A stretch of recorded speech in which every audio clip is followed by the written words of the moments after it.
All right, 1 year ago to this very night, I received this picture.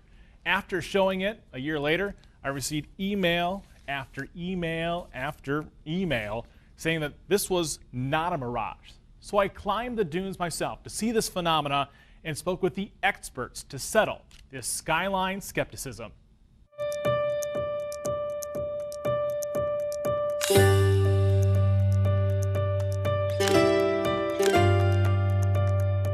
Every day is different. The view you see across the lake or the lake shore, the waves, the clouds, the sun, everything's different. It's always something unique to see. It's a new experience every single day. Joshua Nowicki captures it all through a lens. He's an amateur turned semi-pro photographer. I moved to Southwest Michigan about 4 years ago and just fell in love with living along the lake.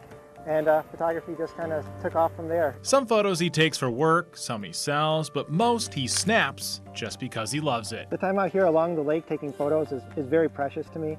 Everything else just melts away and I can focus on taking photos and enjoying the moment. A year ago was one of these precious moments that went viral.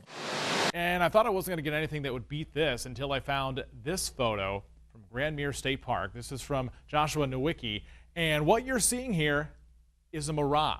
A year ago, I showed this amazing picture on air and online. The story has been one of the most viewed stories on our website ever.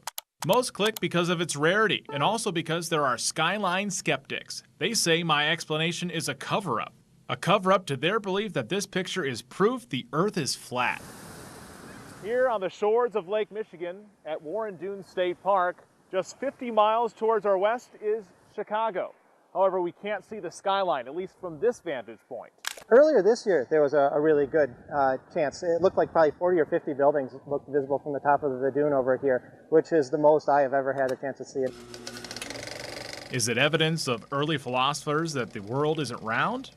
Or is it a mirage? If you follow this right here, it's really easy, right through here. We climb the dunes to find out. A mirage is a case of atmospheric refraction, and it's caused by the fact that you have temperature variations in the atmosphere, and these cause density variations. Dr. Mark Rennie is an associate professor of aerooptics at the University of Notre Dame. So literally the speed of light varies within the air, and this variation of the speed of light has the effect of bending light rays. Sometimes the Lake Michigan waters makes us see things. Here we are at the top of Warren Dunes. Pretty exciting as the inversion is setting up as we speak. A spring night, the lake waters are still very cold. When we can see out on the horizon and above it, a dark line that's starting to show up just above. That's the inversion. That's where temperatures are different below than they are above and creating that cap.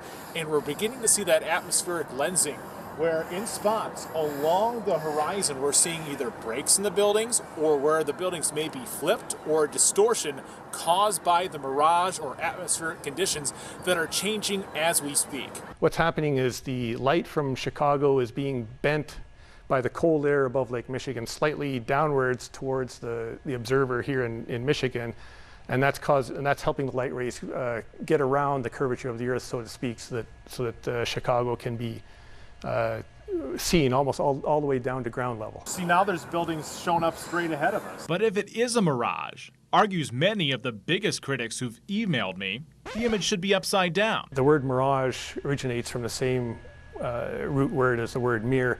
So technically, I think if you're going to be a stickler about it, you would say a mirage has to have an inverted image. But again, the physics is all the same. The science is the same of that of a lens. Here's a simple example. So if you're looking at Chicago here, just maybe now you can just see the top of the Sears Tower, and if our simulated temperature inversion moves into place, hopefully now you can see pretty much all of Chicago, see all the lower buildings, including what's at ground level.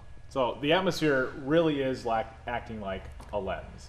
Yes. So this is, if anything, this is definitely a demonstration that that refraction displaces the image, and basically where you think the image is not where it actually is.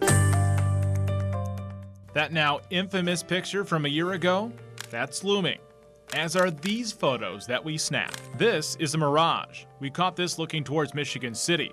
Notice the distortion or flip in the image in the time lapse. On a normal day, say in the summer, you can see Chicago, but only a dozen or so of the tallest buildings. Anything more than that, especially once you get over 10 or 12, something's happening, because that's not usually there.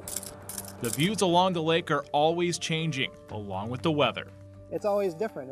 It's so unpredictable that I want to catch as many different views of it that I can.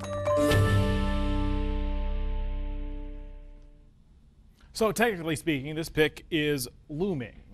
It's not a mirage, but that's all semantics. It's all atmospheric refraction. Now, we have a lot of web extras with this story. Log on to abc57.com after this newscast. You can see the time lapse, a short lecture by Dr. Rennie, and how you can calculate how far you can see to the horizon based on your location. Reporting live, I'm Chief Meteorologist Tom Coomes.